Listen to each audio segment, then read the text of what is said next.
Welcome back. We have found Lolot, and unfortunately, she has tasked us with the quest of capturing the unicorn. Now, I don't particularly want to do that, but it seems to be the only way we're ever going to get close enough to her to get that amulet. So hopefully we can bring her the unicorn, then defeat her, and then set the unicorn free again or something. Because of course we don't want to have such a majestic beast held captive by such an evil creature. We also found this waterfall, but it seems the current is too strong to get close to it, so unless we can find a way to become a better swimmer, there's nothing we can do with that. Ooh, it looks like there's some kind of mansion in the distance there. You're walking through a forest thick with pine trees. A nearby river rushes westward from the distant mountain range. In the distance, you see a large house. Well, that looks interesting. However, I kind of want to keep going west for now.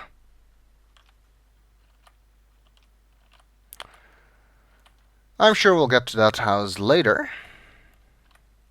Doesn't look like there's anything else here. Oh, and here is another house. Not quite stately as the one we saw in the distance. Seems to be built into the root of a tree. That's quite an interesting place to put a house. You've come upon a cute little house built right into a huge tree. An old water wheel attached to the house goes unused beside the little river that flows gently before the house.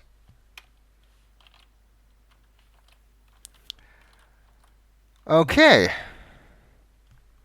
Who could this belong to?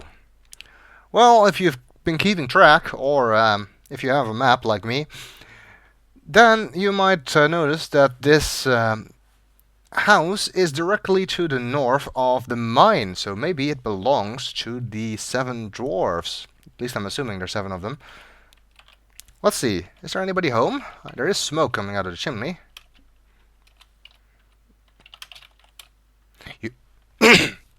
Sorry. You knock loudly on the small door. No answer.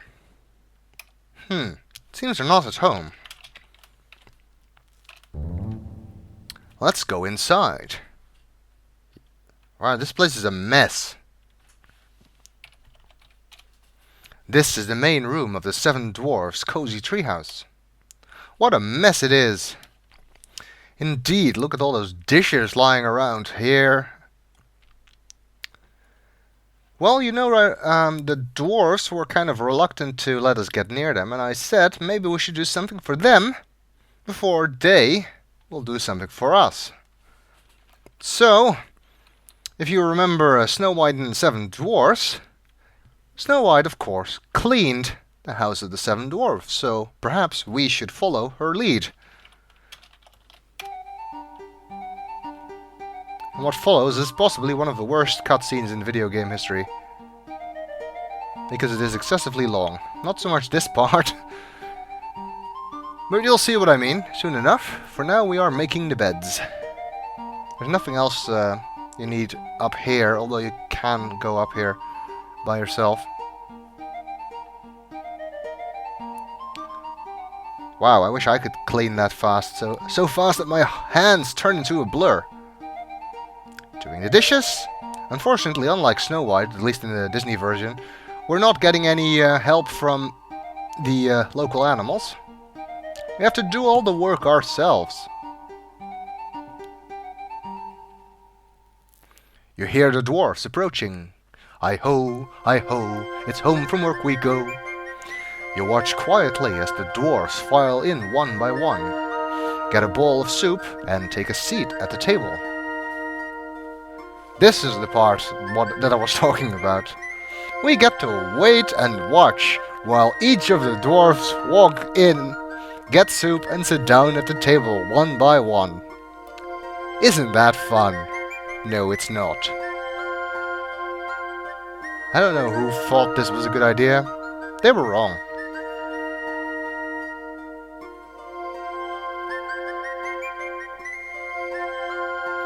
So, which dwarves are these? I don't recognize any of them. Who's Doc? Where's Sleepy, Dopey, Grumpy? I've forgotten the rest of them. Sneezy. I don't remember.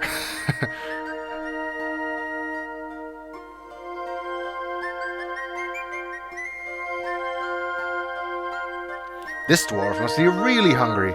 He's getting 2 bowls of soup. That's the last of them. I guess he's the leader or something. The 7 dwarfs seem very pleased that you tidied their messy home. One politely asks you your name. You tell him, and he cordially invites you to sit down with them and eat the bowl of soup he got for you. Oh, well, that's nice. You seat yourself at the table and begin to eat the surprisingly delicious soup. Who would have guessed that these dwarves were such good cooks? And now we get to watch them eat. Really, who came up with this cutscene? They have to be fired, now. It's probably Roberta Williams.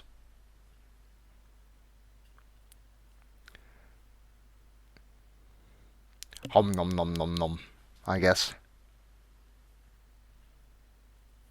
Everybody eats in silence. I guess this is a lunch break or something, because... well, actually, it's very early in the morning, as we'll find out later, so... I guess this is breakfast. They go to work first, then come back to have breakfast. Something like that. I don't know! How do I know it's early in the morning? Well, you'll see. You'll see soon enough. It's time for the little men to go back to the mine. Goodbye, and thanks for the soup, you call as they take their leave. And now we get to watch them leave again. And then finally, this cutscene will be over. Hi-ho, it's off to work we go. Anyway. I promise I won't sing anymore. You finished your soup also. It was the best soup you've ever tasted. Maybe though, you were just really hungry. Or maybe the soup was just actually good. And they've left the mess again. I don't think you get extra points for it, but you can at the very least clean up again. Takes a bit less long because all she's going to do is put these plates away.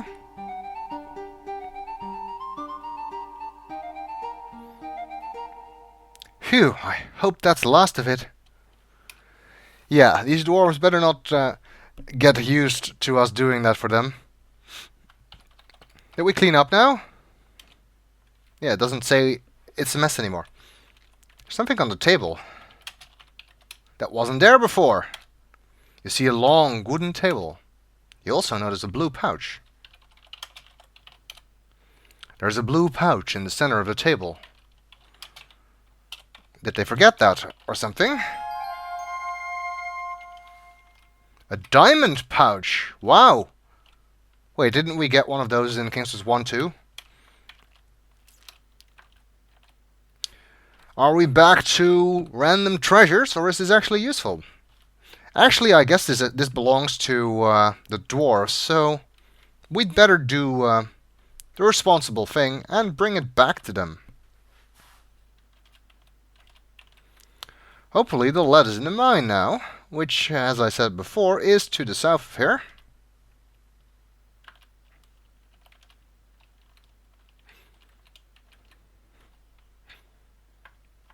I'm going to use the mouse again to get up here, because that's a little bit easier.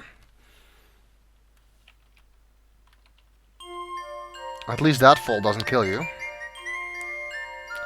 Neither, I believe, does this one, but just in case... Yep. You can fall down here too. It's a bit easier. And, at least, they did not kick us out again. So it seems we've made new friends. Always a good thing. Diamonds glitter and sparkle from the earthen walls of the 7 Dwarfs' diamond mine. Within it, you see the little men busily at work. Yes, because diamonds are usually found in a mine that's actually above ground.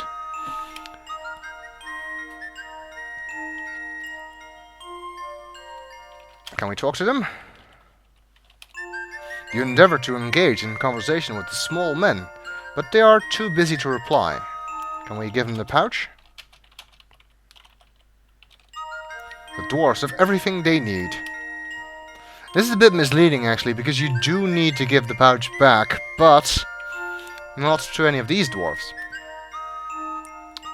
You give it back to the leader, who seems to be the guy over there, who seems to be appraising the diamonds or something. It would be a very rich diamond mine, this. Which means either they only recently moved here, or somebody somehow replenishes the mine every time. You see the busy little dwarves hard at work within the diamond mine. The diamonds flash and sparkle from the earthen walls.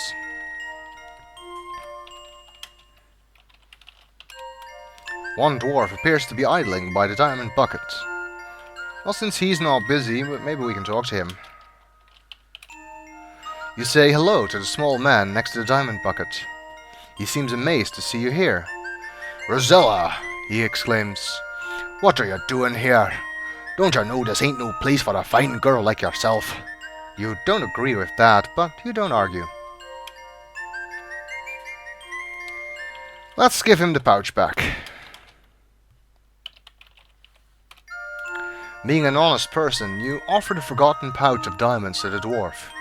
His gruff exterior softens a bit. "Nah, you can keep it," he says. "We've got plenty here. We also got an extra lantern we ain't using. Here, go ahead and take it." The dwarf's gruffness returns as he says, "Now skedaddle on out of here." That's nice.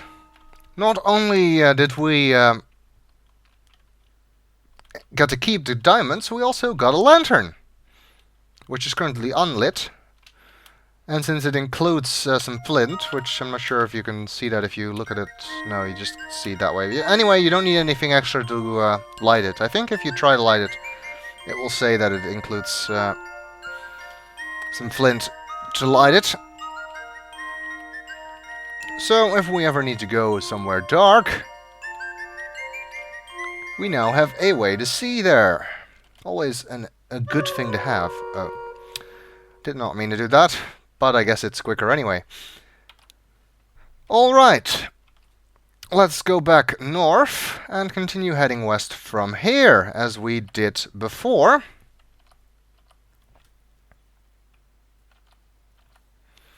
And we come to a bridge in the river. Wait, now they tell us there's a bridge after we've waded across it like 5 times? Oh well. Looks like there's something under the bridge, but we'll have to find out what that is in the next video.